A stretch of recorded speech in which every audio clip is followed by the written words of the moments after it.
Donc, quand on parle de la conscience, c'est ce qui est quelque chose qui vient de ton esprit, de ton cœur, de ta pensée. Et parfois, amen, ce sont des consciences impures. Alors Dieu veut qu'on ait une bonne conscience, une bonne pensée. Alléluia. C'est ce que Dieu veut de nous. Et il veut qu'on s'engage pour le suivre avec une pensée pure, une conscience pure, un cœur pur. Que le Seigneur nous bénisse. Nous allons aller pas à pas dans le livre de 1 Pierre chapitre 3 verset 18. Christ aussi a souffert une fois pour les péchés, lui juste pour des injustes, afin de nous amener à Dieu.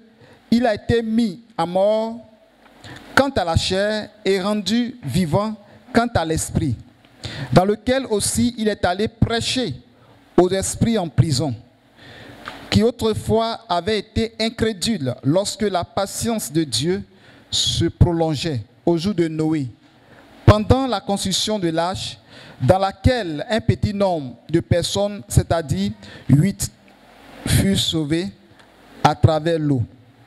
Cette eau était une figure du baptême, qui n'est pas la purification des souillures du corps, mais l'engagement d'une bonne conscience envers Dieu et qui maintenant vous sauve vous aussi par la résurrection de Jésus-Christ.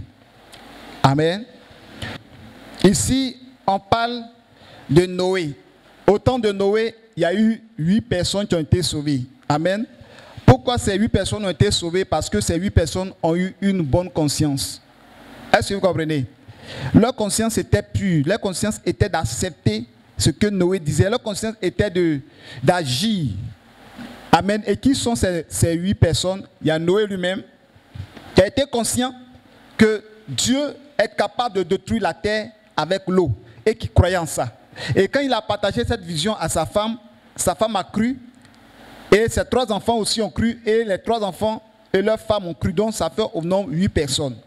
Ceux qui n'ont pas cru, amen, n'ont pas eu une bonne conscience. Ils ont eu une mauvaise conscience. Parce que leur conscience mauvaise a conduit à des pensées négatives ou à des choses irréelles. Oh, ça ne va pas arriver. Ça, ce sont des mensonges. Ça, ce sont leurs consciences. Comment vous pouvez... Sa conscience va lui dire que, mais écoutez, comment tu peux imaginer qu'avec toutes ces montagnes, il va pleuvoir quand les montagnes seront inondées et toute la terre sera inondée. Et puis comment ça arrive? Ça, c'est faux, ça. Ça, c'est une mauvaise conscience. Vous voyez comment la conscience peut égarer, comment la conscience peut tuer, comment la conscience peut amener quelqu'un à la perdition. Donc, la bonne conscience, tout enfant de Dieu doit avoir une bonne conscience pour servir Dieu. Mais si tu n'as pas une bonne conscience, tu vas faire des choses qui sont contraires à la parole de Dieu. Amen. Et ici, on parle du baptême. Et ce baptême dont la Bible parle, ici, ce n'est pas un baptême par immersion où on te plonge dans l'eau, mais c'est un baptême dont les Noé sont passés par là, c'est-à-dire ils ont été sauvés dans l'arche. Et la Bible déclare que c'est une figure de baptême. Pour dire que le baptême, quelque part, a une part du salut. Amen. Le baptême, on ne peut pas dire que le baptême sauve. Parce que d'autres se disent que non, une fois que je suis baptisé, malheureusement, certaines églises, certaines religions disent qu'une fois que tu es baptisé, tous tes péchés sont effacés. C'est ce que je vais vous dire. Donc, ce baptême-là, ils sont passés par les eaux du déluge et qui sont sauvés. Donc, le baptême, d'abord, un enfant de Dieu doit se faire baptiser. Parce que c'est le premier pas pour dire que je ne suis plus du diable. Satan, toi et moi, il n'y a plus de relation entre nous. À partir de ce baptême, j'ai pris un engagement, une alliance pour dire je suis Jésus jusqu'à la fin de ma vie. Donc un chrétien qui n'est pas baptisé n'a pas encore pris l'engagement devant Dieu, devant Satan, pour dire je vais suivre Jésus pour toujours. Qui n'est pas baptisé ici? Vous n'avez pas encore pris la décision de suivre Jésus jusqu'à la fin de votre vie. Alléluia. Satan peut vous condamner pour ça. Donc vous devez vous faire baptiser. Gloire à Jésus-Christ. Ça, c'est le premier point pour suivre Jésus, le baptême. Le deuxième point, alléluia, c'est de rester, après le baptême, de rester fidèle jusqu'à la fin de ta vie. On va dire que je suis baptisé et puis tu vas commencer à pécher ici, pécher à gauche, pécher à droite, tu vas partir en enfer. Que le Seigneur fortifie. Dans ce message, je vais aller pas à pas, c'est un enseignement pour que tout le monde puisse comprendre. Et ceux qui n'ont pas écouté, qui n'ont pas eu une bonne conscience, ils sont tous morts. Des millions de personnes sont mortes. Vous savez que tu ne voleras pas. Voler là, c'est physique, non? Quand tu as volé, volé! On t'a attrapé, tu es un voleur. Mais si quelqu'un se met là, ici, là, s'il n'y a pas quelqu'un même là, ici, là, même là, dans son cœur, lui, il dit ça dans son cœur. J'allais voler le ventilateur là pour partir. Qui a entendu? C'est ta conscience, c'est ta pensée. Alléluia. Mais le fait même que tu as cette pensée mauvaise, tu t'en vas à la maison. Le jour où tu meurs, tu vas à l'enfer. Parce que tu as déjà volé. Combien de chrétiens ont des mauvaises pensées dans nos églises? Amen. Il y a des gens même qui giflent des gens dans leur esprit. Lui là même là, si je pouvais lui gifler. Alléluia. Il faut que je vous enseigne doucement pour que vous puissiez comprendre. Nos pensées sont parfois très mauvaises.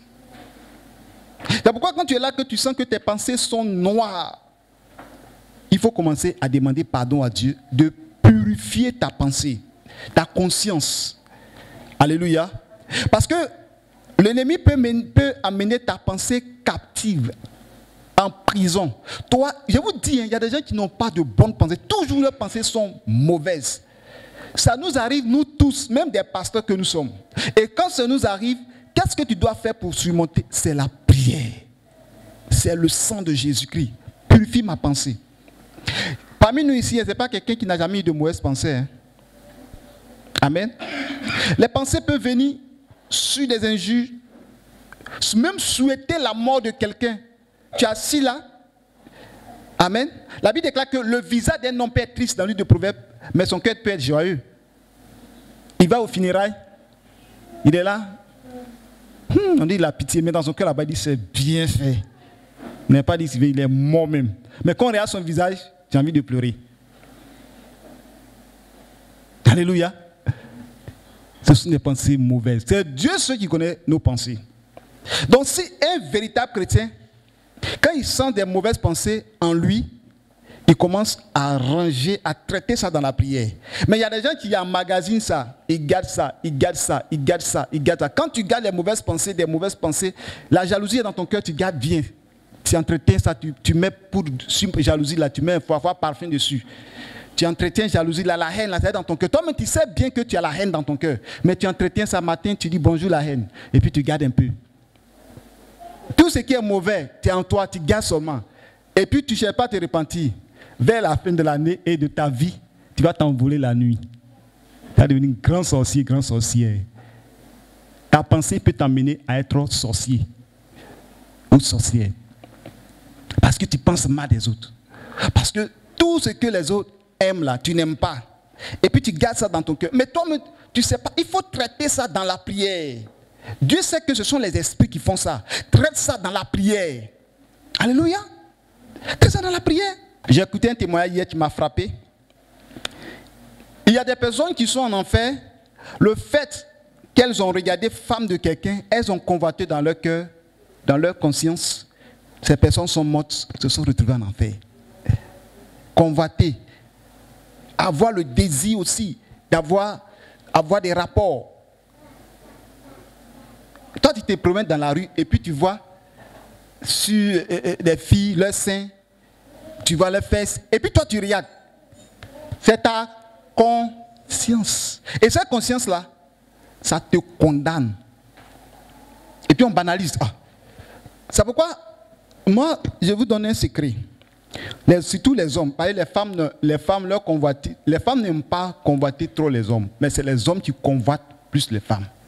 Donc, moi, mon secret que je vous donne aujourd'hui, si tu vois une femme, que ton cœur est en train de bouger, enlève tes yeux là-bas.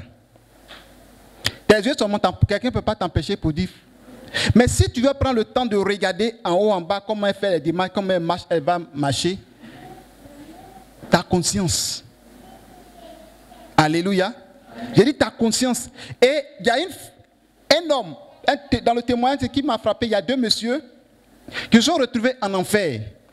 Pourquoi? Parce que dans le salon de l'autre, tu es en train de manger, la fille du monsieur est partie se coucher, donc elle est partie sous la douche. De la douche, souvent, il faut passer par le salon pour aller dans la chambre. Ou soit, dans certaines maisons, il faut passer dans la cour pour rentrer dans la chambre. Puis la douche est au dehors. Donc, il était assis avec son ami et la fille de son ami est partie se laver. Elle a mis serviette sur elle et ça a tellement dessiné son corps qu'il dit à son ami, il y a ta fille. Mais son papa même aussi a eu cette pensée. Puisque c'est sa fille, ne peut pas aller coucher avec sa fille. Et l'autre aussi, la même nuit, les deux. L'autre est parti coucher avec sa femme, l'autre est parti coucher avec sa femme. Mais pour avoir des rapports sexuels, on pensait la fille de l'autre. Et l'autre aussi a pensé la forme de sa fille. Et l'autre a pensé la forme de la fille de son ami. Et de ce fait qu'ils ont pensé ça pour avoir des rapports sexuels avec leur propre femme, quand ils sont morts, ils sont partis en enfer. Et Satan les a mis dans une cellule où l'entrée est petite comme ça. Mais si leur tête était normale, ils pouvaient sortir de cette prison, de l'enfer, où il y a le feu, il y a des bêtes, mais ils sont dans un trou, mais ils veulent sortir, mais ils ne peuvent pas sortir. Pourquoi? Parce que leur tête a grossi au point que leur tête est devenue grosse et ça ne peut pas rentrer par le trou. Pourquoi? Et quand cette personne a demandé au Seigneur pourquoi ceux-là ont une grosse tête, il dit que c'était leur conscience qui était impure. Donc quand tu as des pensées impures, dans le monde spirituel, Satan, ce sont des choses quand tu mets dans ta tête qui grossit ta tête et ça va t'emmener à l'enfer. Bien aimé, ayons des pensées pures. Parce que souvent on met le péché, non moi je ne vole pas, moi je n'ai pas fait ceci. Mais c'est que il y a des gens qui ne commettent pas l'adultère, mais physiquement, mais ils commettent l'adultère dans leurs pensées. Jésus même a dit, celui qui regarde la femme de son prochain et qui convoite dans son cœur a déjà commis l'adultère. Combien de frères et sœurs qui ont déjà commis l'adultère dans leur cœur? Et on prend ça comme amusement, on se promène et puis on convoite les filles, on convoite les jeunes filles. Même si tu n'es pas marié et que tu convoites une femme, tu as commis l'impudicité. Alléluia. Donc si tu es là aussi qu'avant d'aller faire des rapports avec ton épouse et qu'il faut imaginer ton ta copine, ou bien tu es une femme aussi, il faut imaginer avant que tu sois dans un état de sais quoi, excusez-moi, mais en train de penser à ton mari passé, ou bien à ton copain. Si tu penses à ça, avant de faire rapport sexuel, demande à Dieu de purifier ta conscience. Sinon tu meurs, tu vas à l'enfer. Alléluia. C'est pourquoi beaucoup n'aiment pas cette église. Alléluia. Il y a la vérité ici. Souvent, il y a des gens qui viennent, quand ils viennent à l'église, ils vont à la maison, ils sont déjà glacés. C'est bon. Parce qu'on dit la tristesse qui conduit à la repentance est une bonne tristesse. Mais il y a des tristesses, ça ne conduit pas à la repentance. Tu es triste, mais tu ne te repens pas. Mais la Bible déclare que la tristesse qui conduit à la repentance que Dieu veut. Donc, il faut que tu sois triste et tu te repentes pour que tu partes au ciel. Amen. Gloire à Jésus. Donc notre conscience a besoin d'être purifiée. Notre conscience a besoin d'être libre, de ne pas avoir des mauvaises pensées, des mauvais désirs. Et je vous dis une chose, Satan a une manière, quand tu exposes ta conscience à un certain niveau et que tu ne te repens pas, écoutez-moi très bien, je reprends. Quand tu exposes ton cœur à une mauvaise conscience, alléluia, ta pensée a une mauvaise pensée, finalement, c'est toi au départ tu entretiens. Mais à un moment donné, ça ouvre dans le monde spirituel et les démons maintenant viennent rentrer dans ta conscience, dans ton cœur et maintenant ils vont te communiquer tout ce qui est mauvais. Donc c'est pourquoi tu dois garder ta pensée pure. Et si ta pensée est en captivité, tu dois demander à Dieu de libérer toute pensée captive. Vous savez pourquoi Dieu dit qu'on doit bien s'habiller? La femme doit bien s'habiller, l'homme doit bien s'habiller. Parce que Dieu sait que l'homme peut aller en enfer à cause de sa pensée. Mais moi je viens à l'église et la soeur habillée, elle est bien habillée en haut en bas. Sa forme n'est pas dessinée, elle n'est pas en pantalon. Mais c'est quelle convoitise moi je peux avoir? Mes yeux peuvent tomber sur elle. Elle est bien habillée en pagne, je peux la regarder, ça peut passer. Mais une fois que son corps a dessiné tout son corps, la Bible a dessiné tout son corps, et tous ces seins sont des souvent même là, il y a des femmes même là, tout ici là, on voit seins là. À un moment donné, il y a des habits que les hommes, les gens cousaient. À partir de là, on voit tous les seins. Hein? Décolleté, c'est ça. On voit tous les seins. Ça lui, souvent, ils font aussi semblant de s'abaisser pour qu'on voit les seins. Oui. Souvent, souvent même là, elle bombe ça. Elle bombe avec des chiffons. Parce que Satan les prépare à mener les âmes en enfer. Alléluia. Dis, je n'irai pas à l'enfer au nom de Jésus. Que le Seigneur nous bénisse. Donc, on est là. Oups. Quand j'ai écouté ce témoignage, je vais sur ma page Facebook. Si je vois que tu es venu avec tes couleurs, tes yeux remplis de couleurs, tout ça là, je t'efface. Si je vois que tu es tel, toute page, ça dit souvent, vous savez, le diable est en train d'amener beaucoup d'âmes en enfer à partir des réseaux sociaux. C'est pourquoi quand vous regardez net, vous allez voir qu'il y a des nudités, il y a ceci, cela. C'est-à-dire tout ce qui est contraire à la parole, Satan utilise ce qui est contraire à la parole pour nous attaquer. Toi, il faut éviter.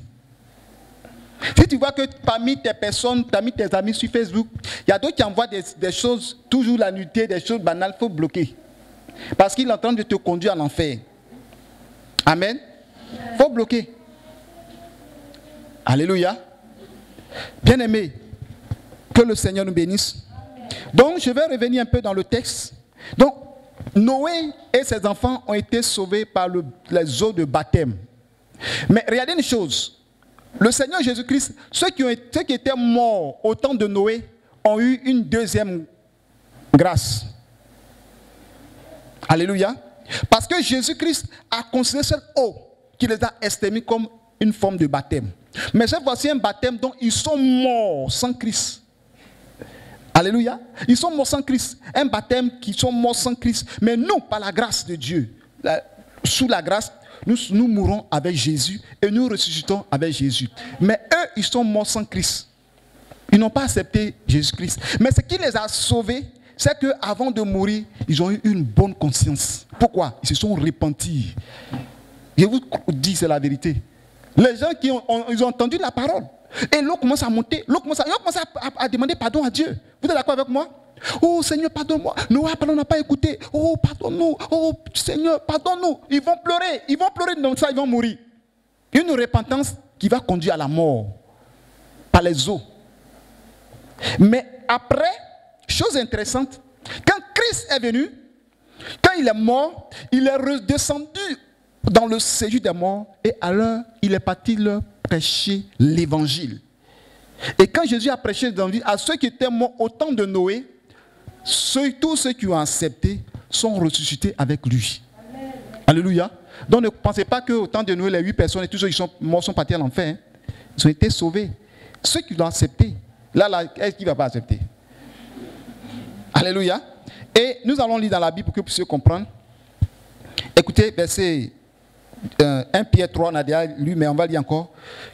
Verset 18. Christ aussi a souffert une fois pour les péchés, lui juste pour les injustes, afin de nous amener à Dieu. Il a été mis à mort quant à la chair et rendu vivant quant à l'esprit. Ça, c'est la mort et la résurrection.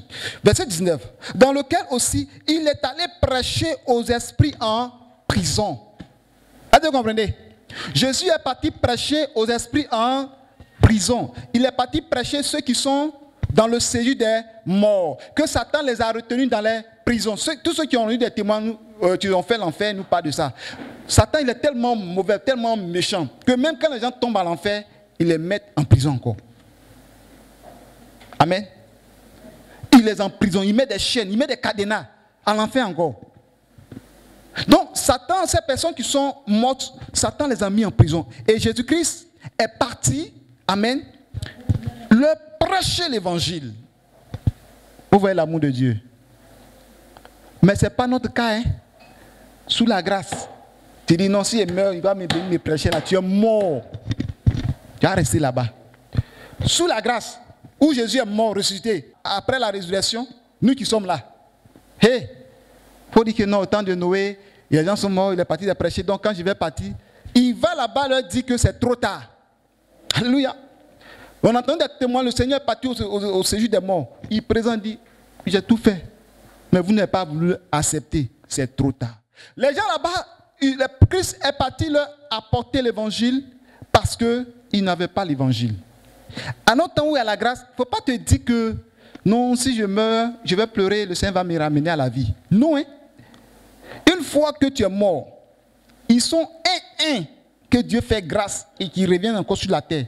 Ça ne veut pas dire que quand il va te faire venir, c'est-à-dire il va t'enlever de l'enfer et puis t'amener au paradis. Non. Si tu es mort, que tu es parti en enfer, il faut que tu reviennes. Si Dieu veut te faire grâce, il faut que tu reviennes encore sur la terre, te repentir avant de remourir pour aller au ciel. Ça ne veut pas te prendre en enfer pour aller au ciel. Hein? Soit il t'envoie de l'enfer au ciel, il te montre le ciel et puis il te ramène dans ton corps et puis tu es ressuscité. Vous comprenez? Donc, les gens au temps de Noé, la Bible déclare que Christ est parti prêcher, dans lequel aussi il est allé prêcher aux esprits en prison, qui autrefois avaient été incrédules lorsque la patience de Dieu se prolongeait au jour de Noé, pendant la construction de l'arche, dans laquelle un petit nombre de personnes, c'est-à-dire 8, furent sauvés à travers l'eau. Alléluia. À travers l'eau, sont sauvés. Pas un baptême, mais un baptême qui n'a rien à voir avec notre baptême. Est-ce que vous comprenez? Mais au temps de Gomorrhe et Sodome, la Bible dit que eux là, ils ont été jugés. Un jugement de feu. Quand Dieu veut juger, quand son jugement, c'est-à-dire tous ceux que vous voyez dans la Bible qui ont été jugés par le feu ne seront pas sauvés. Ils ne vont pas dire directement l'enfer. Dathan, Abiram, Corée et toute leur famille, que Dieu a amené le feu pour les amener dans le séjour des morts, eux, ils vont partir en enfer. Les 400 prophètes de Baal, où le feu est venu, amen, et qu'il a construit l'autel, qu'il les a égorgés, eux aussi. Il y a un jugement qui s'est passé. Gomorrhe et Sodome, la ville a été consumée, et tous vont partir en enfer. Mais le temps de Noé, ils ne sont pas jugés par le feu, mais ils sont jugés par l'eau. Symbole. Cela ne veut pas dire que si aujourd'hui il y a des villages ou des villes, il y a des tsunamis, il y a l'eau qui envahit ces personnes-là, ils sont passés par un baptême, c'est faux. Ils ont parti à l'enfer. S'ils n'ont pas accepté Jésus. Est-ce que vous comprenez? Nous prenons dans Hébreux chapitre 9, verset 13 à 14. Vous savez, il y a d'autres passages qu'on ne lit pas, je dis ça comme ça, mais quand vous lisez, vous allez comprendre. Au moins, Sodome, vous pouvez voir ça, 2 Pierre 2, 6. Amen. Jude 1, 7. Aussi pas de ça. Le jugement par le feu. D'un feu éternel. Hébreux chapitre 9. À partir du verset 13. Si le sang des taureaux et des boucs et la sang d'une vache répandue sur ceux qui sont souillés sanctifie et procure la pureté de la chair, combien plus le sang de Christ, qui par l'Esprit éternel s'est offert lui-même sans tache à Dieu, purifiera-t-il votre conscience des œuvres mortes, afin que vous serviez le Dieu vivant? Je reviens sur les œuvres mortes. Amen. Purifie notre conscience. Donc quand tu es là, tu as des mauvaises pensées. Tes désirs sont impurs. Tu penses mal des autres. La jalousie, l'esprit qui remonte dans ton cœur. Le seul moyen pour être libéré, c'est d'invoquer le sang de Jésus. Est-ce que vous comprenez? On dit le sang de Jésus nous purifie nos consciences des œuvres mortes. Or, les œuvres mortes nous sont citées dans Galates chapitre 5, verset 17 à 21. Amen. Prenons ça, nous allons lire. Car la chair a des désirs contraires à ceux de l'esprit, et l'esprit en a de contraires à ceux de la chair. Ils sont opposés entre eux, afin que vous ne fassiez point ce que vous voudriez. Si vous êtes conduit par l'esprit, vous n'êtes point sous la loi. Le verset 19. Or, les œuvres de la chair sont manifestes dans certaines versions, évidentes comme ici. Ce sont la débauche, l'impureté, la débauche. Quand vous savez, on appelle la débauche. On devait aller dans les détails. La débauche, c'est le péché, c'est-à-dire des choses que tu fais, ça fait honte, mais toi, ça ne te fait pas honte. C'est la débauche. Vous allez voir aujourd'hui, il y a des personnes qui sont dans la rue. Avant, tu ne peux pas voir une jeune fille en mini-jupe. Tout le monde va tourner, regarder, mais c'est enfant de qui ça? Mais maintenant, c'est en culotte que tu vas voir la jeune fille va traverser tout le quartier d'Abidjan. D'autres même prennent l'avion pour aller d'un pays à un autre, dans culotte, des jeunes filles. Ça, c'est la débauche. La Bible déclare qu'ils n'ont plus honte de leur corps. Vous n'avez jamais vu ça? La Bible déclare qu'ils n'ont plus honte de leur corps. Une fois arrivé à un certain moment, et que tu vis dans le péché, et que tu n'as plus honte de ton corps, c'est de la débauche. Est-ce qu'on se comprend? Ils n'ont plus honte de leur corps. Gloire à Jésus-Christ. L'impudicité. L'impudicité, c'est le rapport sexuel avant le mariage. Donc, si tu vis avec une soeur, il faut la marier. Quand la soeur dit, il faut aller voir mes parents, tu dis, attends. C'est-à-dire, l'argent est devenu un blocage pour le mariage. Mais c'est quand tu vas mourir, tu vas voir que même si tu es parti voir les parents même, pour aller nettoyer les champs pour prendre leur fille, mais c'est mieux que d'attendre. Parce que ça sera l'enfer. L'enfer, c'est l'éternité. Est-ce qu'on se comprend? Gloire à Jésus-Christ. La débauche, c'est la masturbation. Gloire à Jésus-Christ. La masturbation, c'est un péché qui est en train d'entraîner, selon beaucoup de témoins que j'ai entendus, la masturbation a mené beaucoup d'âmes en enfer. Et cette masturbation se passe dans la jeunesse. Elle se passe au niveau de la jeunesse surtout, et même des grandes personnes. La masturbation, amen, ça se passe même au niveau des femmes et des hommes.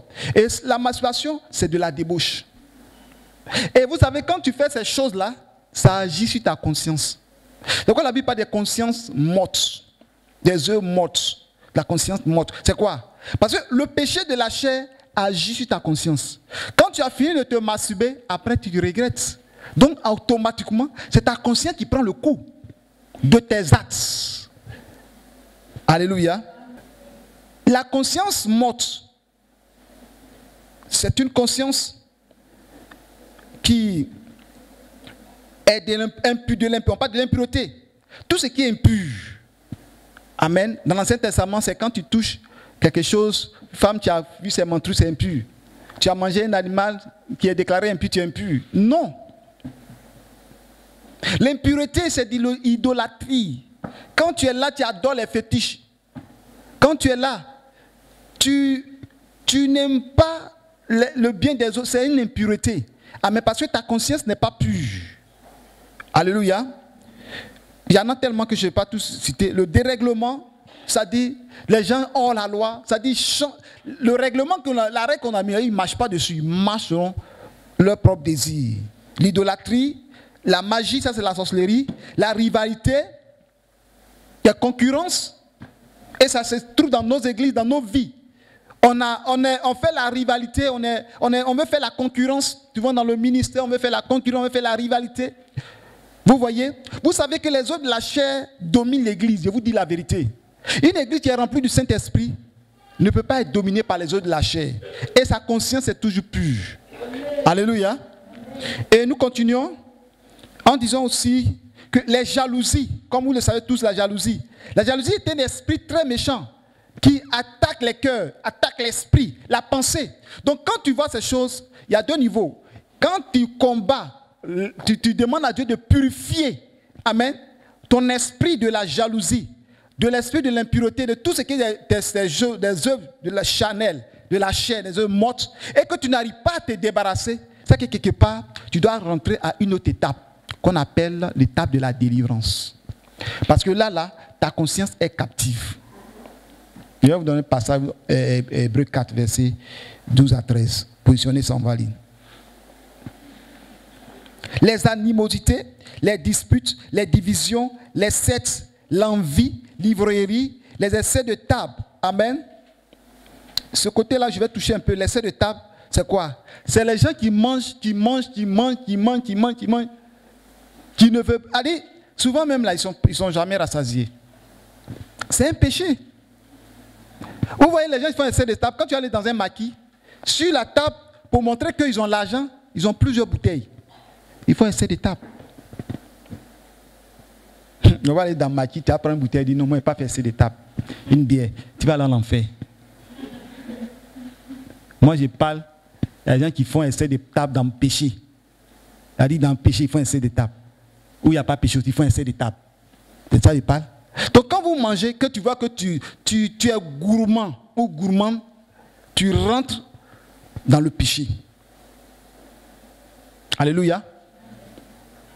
Vous savez tout ce que... Moi, je peux témoigner que Dieu, là, il n'y a pas une prière qui n'exauce pas. Quand j'étais au lycée, quand j'étais petit, j'ai mangé beaucoup. Je mangeais. Mais quand j'étais parti au lycée, ma vie était tellement difficile que un jour, je dis au Seigneur, rétrécis mon estomac. Cette prière me suit jusqu'aujourd'hui. Alléluia. Ma femme peut témoigner. Je peux faire 2 jours boire bissap. Et puis je n'ai pas faim. Parce que je demandais à Dieu de rétrécir mon estomac. Simplement cette prière, il m'a exaucé. Donc je peux faire 2 jours, 3 jours. Souvent, il ne gagne pas à manger. Je mange des petits trucs et puis ça passe des arachides. Mais si tu vois que tu es gourmand et que tu ne peux pas, prie, demande à Dieu de rétrécir ton estomac. Alléluia. Parce que c'est vrai, vous voyez, c'est vrai, mais le fait de manger, tu arrives à l'enfer, on dit toi, tu es venu à l'enfer parce que tu mangeais trop.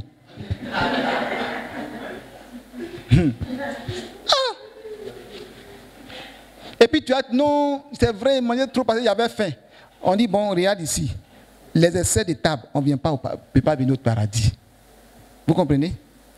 Et on continue, il y a d'autres choses, on dit, et les choses semblables. La Bible ne peut pas tout citer, il y en a tellement que toutes ces choses-là, la Bible appelle les œuvres de la chair. Et toutes ces œuvres de la chair agissent sur notre conscience. Si tu es ivrogne, ça va agir sur ta conscience. Il faut boire. Tu bois, puis tu descends dans la rue, et puis tu te mets en caleçon, bien tu es nu, tu danses, dans le lendemain, on te dit que non. Et hier là, qu'est-ce que tu as fait là? Tu as bu, mais tu étais nu dans la rue. Tu dis, ah! Et puis tu vas te mettre, ça va faire quoi? C'est ta conscience. C'est ta pensée. Tu es là même là, tu réfléchis sur moi. Est-ce que je ne suis pas parti boire? Et là, la monsieur n'a pas eu l'argent même pour partir. Oh! Et la fille, elle m'a vu. On dit, t'as vu? C'est même qui est venu te dire aux gens, elle m'a vu aussi. Tout ce que tu as en d'eux, tu vas avoir une conscience impure. Le péché nous amène à avoir des consciences mortes. Vous savez, quand tu as la bonne conscience, ton esprit va vers Dieu. Ton esprit va vers le Saint-Esprit. Ton esprit va vers le ciel. Si tu es là toute la journée que tu n'as pas pensé de la parole de Dieu, tu n'as pas pensé de Dieu, c'est que tu es en danger. Il y a des gens qui sont en danger comme ça. Hein. C'est-à-dire, toute la journée du matin, quand ils sont levés de leur lit, peut-être à 6h ou bien 5h, ils ne pensent pas à Dieu. Leur journée, c'est les affaires, ils rentrent ici, ils reviennent, ils rentrent ici, le soir, ils mangent, ils dorment. Tu es en danger. Mais il y a des personnes qui ne peuvent pas s'en passer un jour de prier, de lire la Bible, d'évangéliser, de penser leur éternité. Mais toi, tu ne penses même pas à ton éternité. C'est le travail. C'est l'argent. Et il y a des gens comme ça dans la vie, ils sont remplis dans le monde là comme ça. Hein. Ils sont remplis comme ça. C'est-à-dire, matin, ils vont partir au travail. Ils allument leur voiture, ils s'en vont. Il a dit, ah, collègue, ça va, bonjour, bonsoir. Il y a un journal là, il met son pied en haut et puis il lit le journal quand il dit, oh, les policiers vont tuer, oh, il dépose là-bas, ok. Joe, il a midi, il s'en va aller manger, il s'en va manger, il revient, il dit, bon, c'est le week-end, hein, on va aller chauffer. Moi, tu vas où? Moi, il va à Sini, oh non, moi, il est parti à Jacquesville. Je l'ai vu comme ça. La nuit arrive, il se couche. Il dorment, il se lave bien, il mange bien, il regarde un peu la télévision, ils vont aller se coucher. Le lendemain, ils se lèvent comme ça. Ils sont en danger. Ils sont remplis des œuvres mortes. Et leur conscience est remplie d'impureté. Alléluia. Bien-aimé, le ciel est merveilleux. Moi, je ne vais pas rater ce ciel-là. Alléluia. Donc, si tu vois que tes pensées sont mauvaises, quand j'étais à Toumoudi, j'étais nouveau chrétien, on m'a rendu un témoignage. On dit, il y a un frère, lui, son problème, il est venu faire cuidam. Il lui a demandé dans sa cuidam. Il dit, lui, quand il vient à l'église, il voit les soeurs là, au lieu de voir un habit, il voit nu. Il a dit, sa pensée là, dès qu'il voit une soeur nette là, au lieu de voir son visage, c'est les parties intimes qu'il lui voit. Et puis là, il imagine des choses. Ses pensées sont des... Il a une conscience morte. Et je le viens ici, il y a beaucoup ici, entre nous ici. Hein. Tu as une conscience morte. Ne dis pas que, alléluia, tu meurs, tu vas partir à l'enfer à cause de ta conscience. Ton alléluia sera 0. Alléluia. Une conscience morte.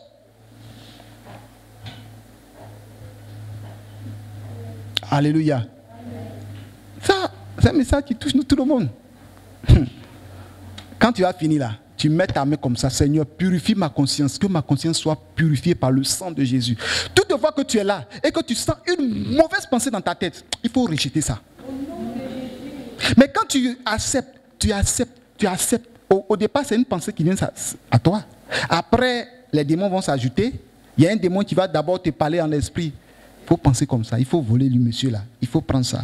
Il faut la gifler. Tu ne peux pas la gifler? Tu ne peux pas la gifler? Ça, c'est ta conscience. Mais il y a un moment donné, si tu ne veux pas et puis le démon là parle, tu ne chasses pas le démon là. Le démon va venir s'asseoir en toi, mais c'est lui-même là qui va te commander. Et puis tu vas commencer à gifler. Que ta conscience ne soit pas une conscience captive. Alléluia. Que ce soit une conscience captive. Et nous allons lire ça dans Hébreux 4, à partir du verset 12. Car la parole de Dieu est vivante et efficace, plus tranchante qu'une épée quelconque, à deux tranchants, pénétrant jusqu'à partager âme et esprit, jointure et moelle. Elle juge les sentiments et les pensées du cœur. Alléluia. Vous voyez, la Bible dit que la parole, cette parole, alléluia, est puissante qu'une épée à double tranchant. Épée à double tranchant là, devant coupe, derrière coupe. Alléluia. Donc quand tu fais comme ça, bien, ça coupe. Quand tu fais comme ça, bien, ça coupe. C'est épée à double tranchant. Donc la parole de Dieu, même nous-mêmes qui prêchons, ce que je vous dis, ça revient encore sur moi aussi. L'apôtre a dit que ne nous mettons pas tous à enseigner. Amen. Parce que ceux qui enseignent seront jugés plus sévèrement. Nous les hommes de Dieu.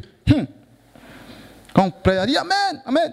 Mais le jour où on sera devant le trône de Dieu, on sera jugé plus sévèrement. Toi, tu dis, il ne faut pas commettre adultère. C'est toi, tu commets adultère. Et toi, tu dis, ne mentez pas, ne buvez pas, tu bois. Toi, tu dis, ne fais pas ceci, ne volez pas, tu voles. Alléluia. Bien-aimés, nous les hommes de Dieu, on sera jugés très sévèrement. C'est pourquoi quand on enseigne, on est obligé de mettre en pratique ce que nous enseignons. Amen. Est-ce que vous comprenez? Donc la parole de Dieu est une épée à double tranchant. Ça vous touche, ça me touche. Ce que je prêche, ça vous touche, ça me touche aussi. Ça touche, nous les hommes de Dieu, ça nous touche aussi. C'est parce que nous sommes affranchis et ce que nous avons vu dans la parole de Dieu, nous marchons sur cette parole qu'on a le courage de vous enseigner. Amen. Si quelqu'un qui vous enseigne sur l'adultère et que lui-même commet l'adultère, vous allez voir que son message n'a pas de poids. Mais s'il n'est pas dans l'adultère, son message a du poids. Est-ce qu'on se comprend? Amen. Et la Bible déclare le verset 13, le verset 12 encore, que la parole de Dieu, c'est pas, vous voyez quelque chose qui va me toucher, moyenne. Quand on dit moyenne épinière, ça va être dans la tête. Mais la parole de Dieu qui est esprit peut séparer la moyenne. Alléluia. Amen. Il dit quoi? Je lis à partir du verset 12, il dit 12, qu'une épée à double tranchant, pénétrant jusqu'à partager âme et esprit, jointure et moelle. C'est-à-dire, partage en esprit, la parole travaille sur l'âme et l'esprit. La parole de Dieu peut séparer l'âme de l'esprit. Or, quand on parle de l'esprit ici, gloire à Christ, il y a l'esprit malin.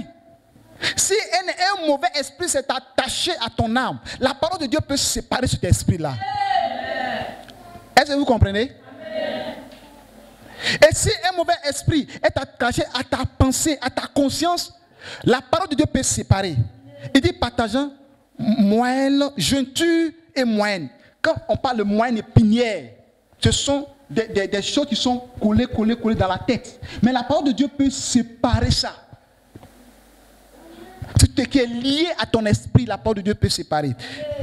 Verset 13. Nulle créature n'est cachée devant lui, mais tout est nu et découvert aux yeux de celui à qui nous devons rendre compte.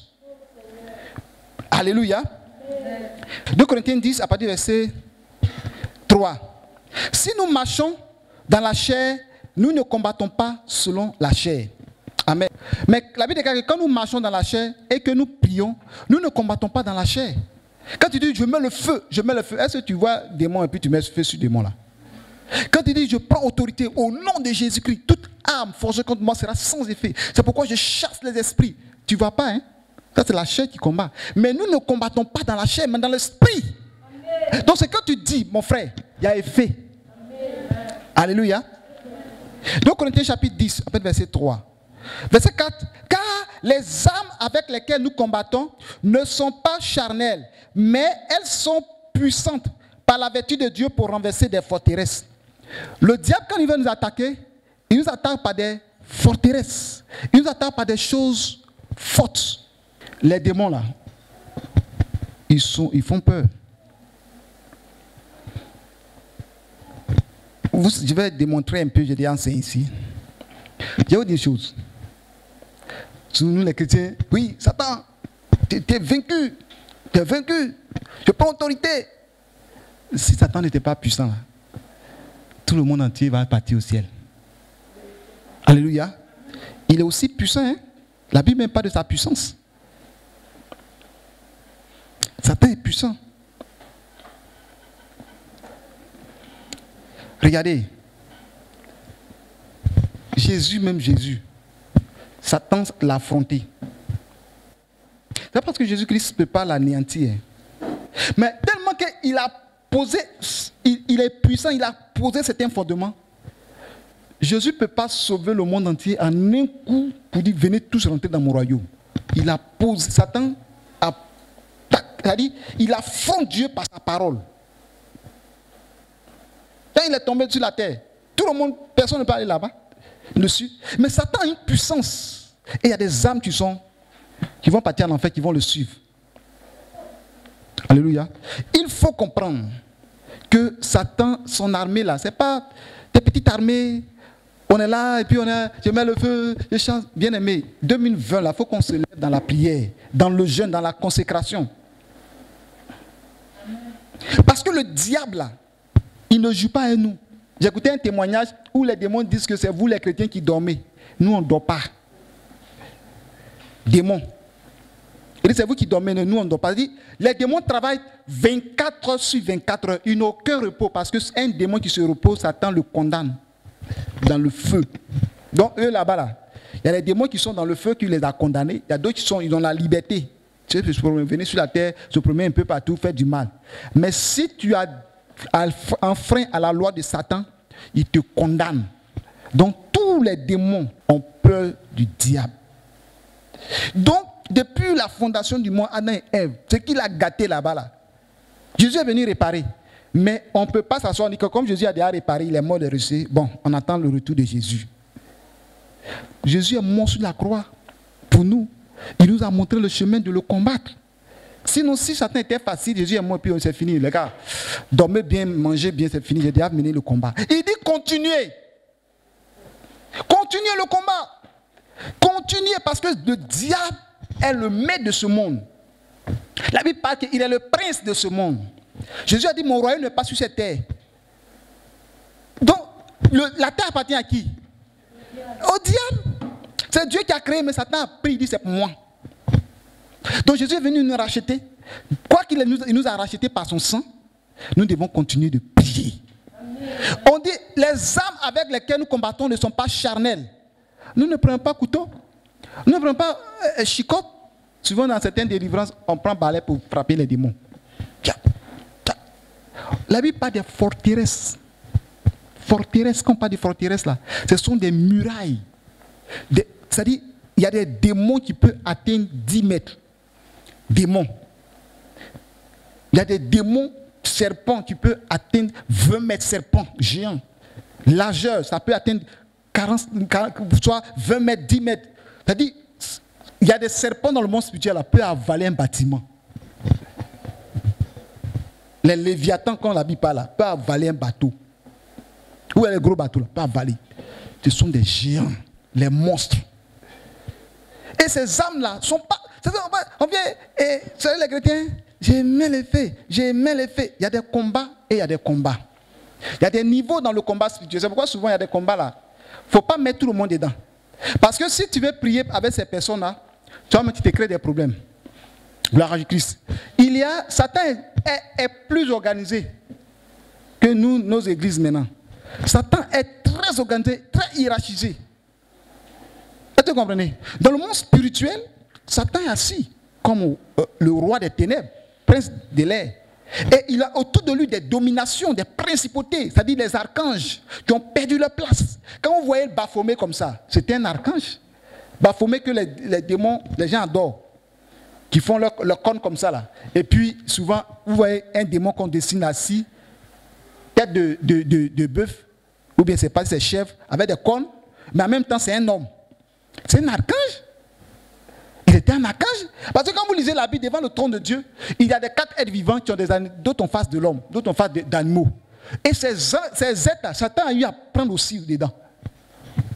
Ceux qui sont restés, ceux qui continuent d'adorer Dieu.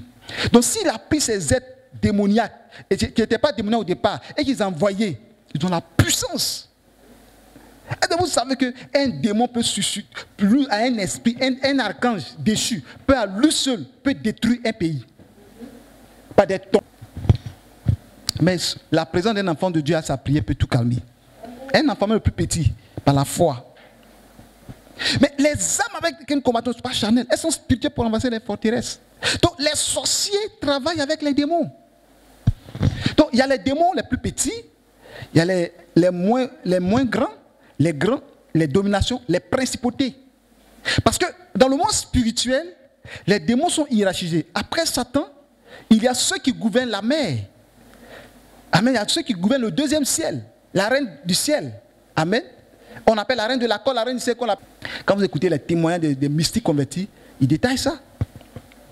Vous comprenez? Et quand on parle des principautés, ce sont des esprits qui peuvent prendre possession de l'air.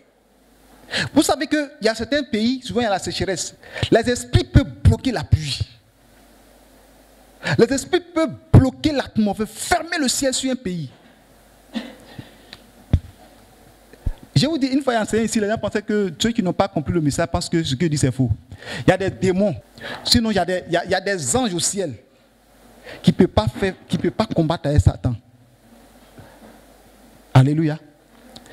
Il y a des anges au ciel, au paradis, qui ne peuvent pas se mettre en face de Satan. Satan va les mettre KO. Tu as dit que non, il y a le sang de Jésus. Quoi? Alléluia. Je vais vous dire pourquoi notre combat que nous devons mener, ce n'est pas de l'amusement. Nous devons nous lever dans la prière. C'est pourquoi souvent ça me fait mal que dans nos églises, quand l'homme de Dieu veut se lever pour prier, il y a des comportements bizarres. Ça me fait mal. Alléluia. Bien-aimé. Gabriel, lui n'est pas un homme de guerre. Il a été envoyé par Dieu pour venir donner prophétie, révélation à Daniel. Satan l'a bloqué. Combien de jours? 21 jours. Ange qui est quitté devant la face de Dieu, avec la lumière, avec la puissance de Dieu. Et il arrive dans le règne de Satan, parce qu'il y a le premier ciel, le deuxième ciel, le troisième ciel. Le règne de Satan, Satan met bras sur lui. Bah, tu ne passes pas ici. Gabriel est retourné au ciel. Elle a dit, je ne vais pas passer.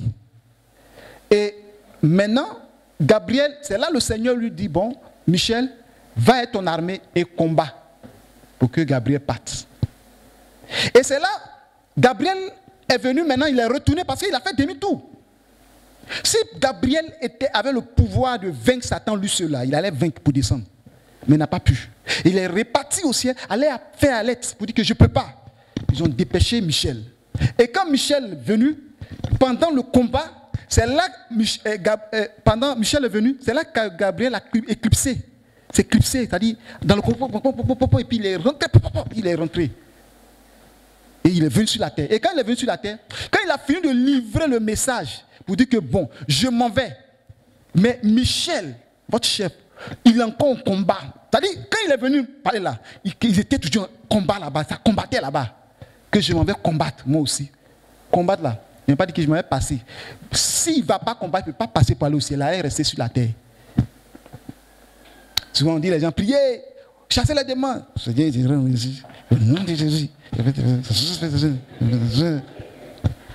Ça ne touche pas démons. Parce qu'il y a des prières violentes. Moi, je l'ai expérimenté.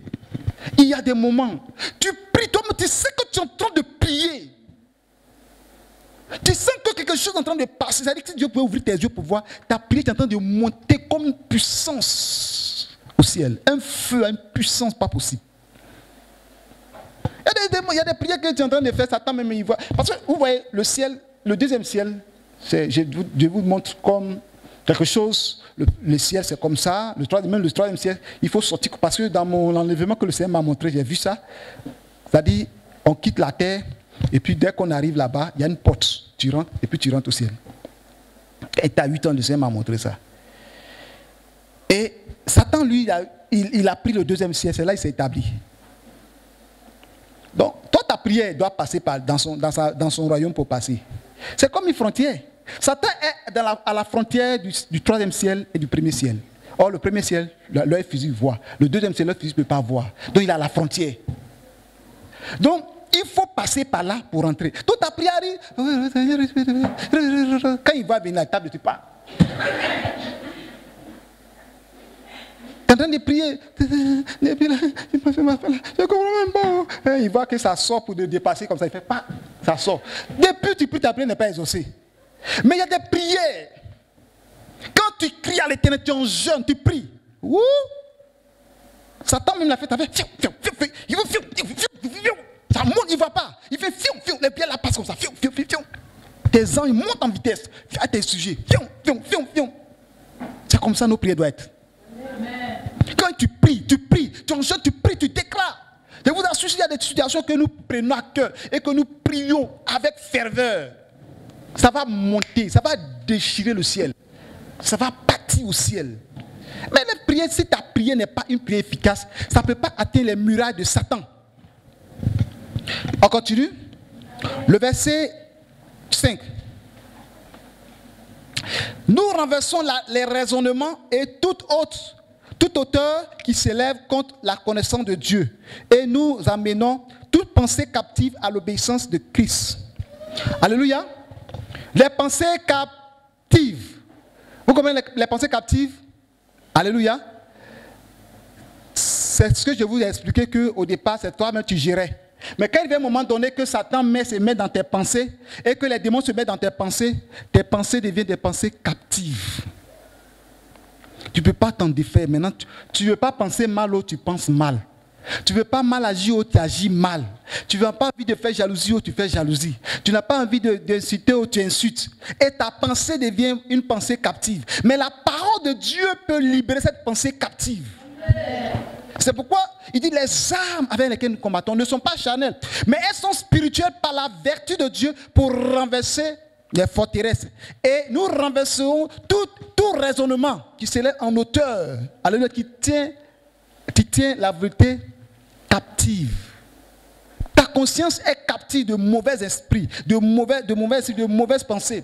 Ta conscience est mélangée. Tu n'as pas de bonnes pensées. Tu penses mal de ta femme, tu penses mal de ton mari, tu penses mal de tes enfants, tu penses mal de tes frères, de tes amis, des frères en Christ, des soeurs en Christ. Tes pensées ne sont pas des bonnes pensées. Tes pensées ne sont pas bonnes pour tes voisines, pour tes voisins. Tu as des pensées impures, des pensées noires. Et toutes ces pensées-là, tu peux les renverser par la parole.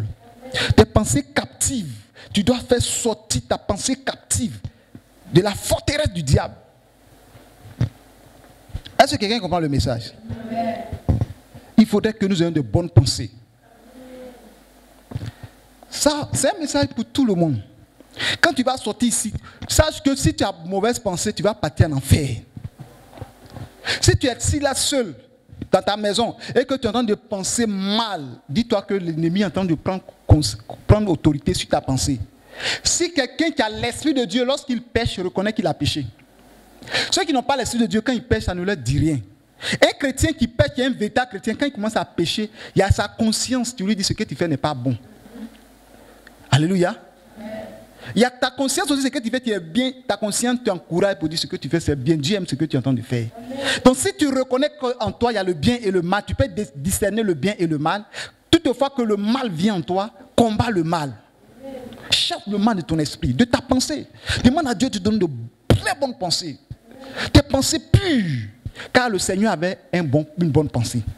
Quand vous lisez la Bible, quand Jésus-Christ chassait les démons, les gens avaient des mauvaises pensées. Alléluia. Jésus même disait que pourquoi avez-vous dans vos cœurs de mauvaises pensées? Alléluia. Des mauvaises pensées. Pourquoi avez-vous dans vos cœurs de mauvaises pensées? Donc les gens peuvent avoir des mauvaises pensées. Bien aimé, je pense que le message passe.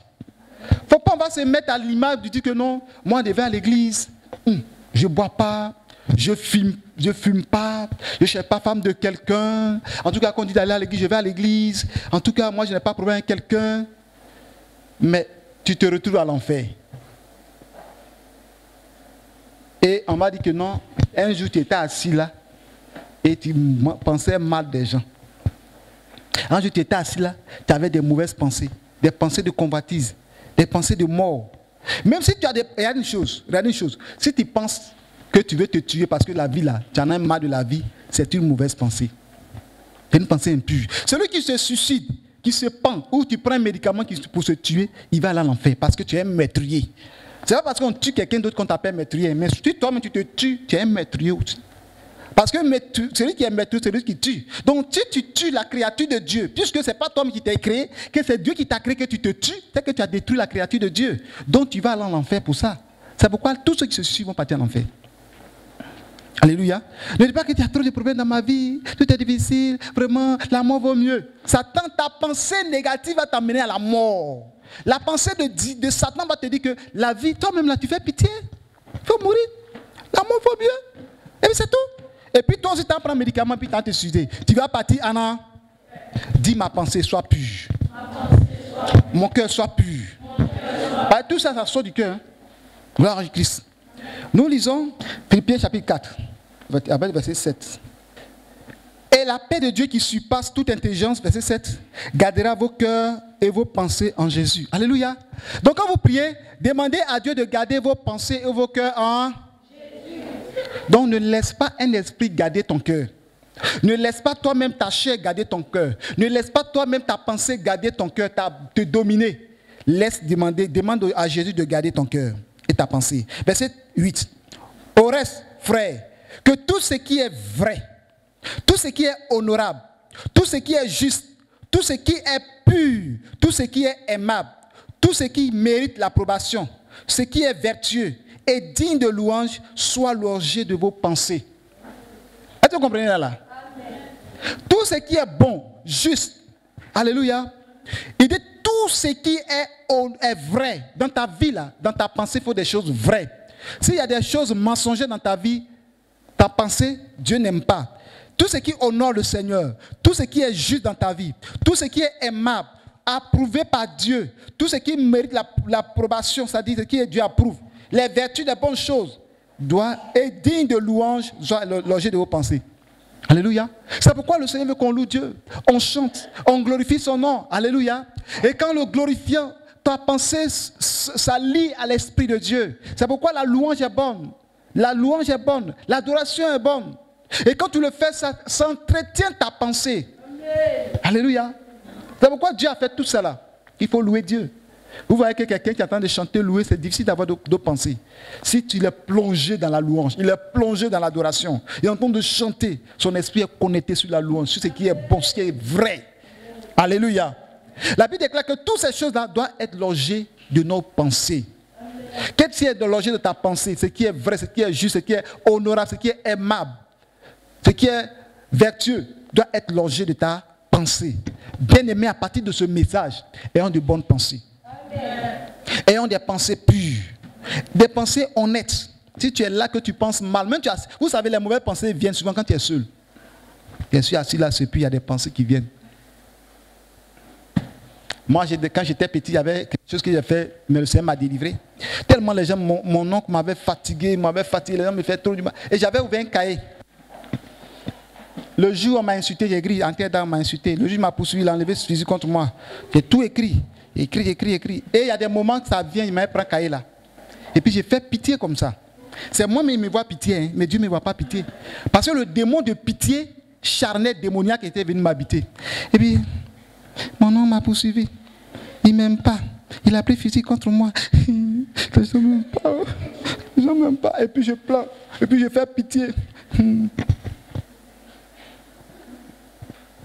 C'est pas bon. Si tu as ton cahier là-bas, envoie des mains à brûler ça. Et il y a des gens qui n'ont pas cahier, mais leur cahier dans leur cœur. Leur cœur est rempli. Alléluia. Leur cœur, c'est rempli. Ils ont écrit, car le cœur est bourré, souvent il n'y a pas de place. Dis mon cœur, sois libéré. Si tu as un cahier que tu as écrit quelque chose contre quelqu'un parce qu'on t'a fait du mal, ce n'est pas un testament. Ton testament que tu dois laisser, ça doit, tes enfants doivent bénéficier, ta famille vont bénéficier. Toi, tu es mort, le jour où tu as découvert ton testament, non, on m'a insufflé, on m'a insulté. Et là, ton testament. Les gens vont dire qu'il est parti en enfer. S'il a pu écrire tout ça. Alléluia.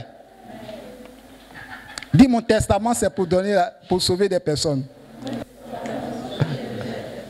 Alléluia. Il ne faut pas avoir un mauvais testament. Gloire à Jésus. Les mauvaises pensées. Pour terminer, je vais rendre un témoin pour terminer. Ne devez à personne si ce n'est l'amour. Si tu as crédit, il faut payer tes crédits. Même si tu as pris l'argent sur Diallo et que Diallo a déménagé, lui, Diallo qui est venu, il vient donner l'argent là. Tu as pris riz chez Diallo. C'est parce que Diallo n'est plus là que maintenant tu pars, tu ne payes pas. Hein. Va donner l'argent là. Il dit, ah, il y avait un Diallo qui était ici, ton frère là. Il avait pris riz 2 kilos, il n'est plus là. Tiens son argent. Et il y a des gens comme ça, ah, Diallo est parti. Très bien. Alléluia. La Bible dit qu'il ne devait à personne si ce n'est l'amour. Vous savez, crédit qui est là, ça envoie en enfer. Ne devait à personne si ce n'est l'amour. Si quelque part tu as pris le livre de quelqu'un et que la personne a oublié que tu as son livre, il fallait donner son livre. Il y a des gens, dès qu'ils ont pris quelque chose dans ta main que tu as oublié là, ils savent que tu ne parles plus de ça là, ils gardent ça. Le jour où tu vas partir au ciel, c'est ça qui va te condamner. Et un jour, il y a un frère, une soeur, elle a l'habitude de voler. Un jour, elle a volé le tricot. Et dans un songe, ton père t'a sonné. T'as crié Alléluia, Alléluia, Alléluia. Elle est soulevée par terre. Il y a quelqu'un qui a pris sa main, qui l'a attrapé. Il dit, tu vas où? Quand elle a tourné, elle voit, ce n'est pas l'homme, c'est le tricot qu'elle a volé. Le tricot dit, tu m'as volé, tu vas où? Est-ce que tu peux partir aussi? Remets-moi ton propriétaire d'abord. Elle s'est réveillée. Matin, elle a attrapé le tricot. Il dit, vas-y, c'est moi qui ai volé ton tricot, tiens.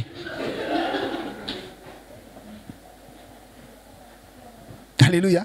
Il y a des gens comme ça qui viennent. C'est-à-dire, quand Dieu se révèle à eux là, ils sont gentils. Ils viennent donner. Il s'est repenti, il a donné un tricot là. Elle a donné un tricot là plus tôt. Donc, ne devez à personne si ce n'est l'amour. Alléluia. Donc, quand on va finir ce message, il faut t'asseoir. Et puis tu réfléchis. Depuis mon enfance, j'ai pris quoi, j'ai pris quoi, j'ai pris quoi? C'est quoi qui est dans ma maison qui n'est pas pour moi? Est-ce que je n'ai pas pris ça pour quelqu'un?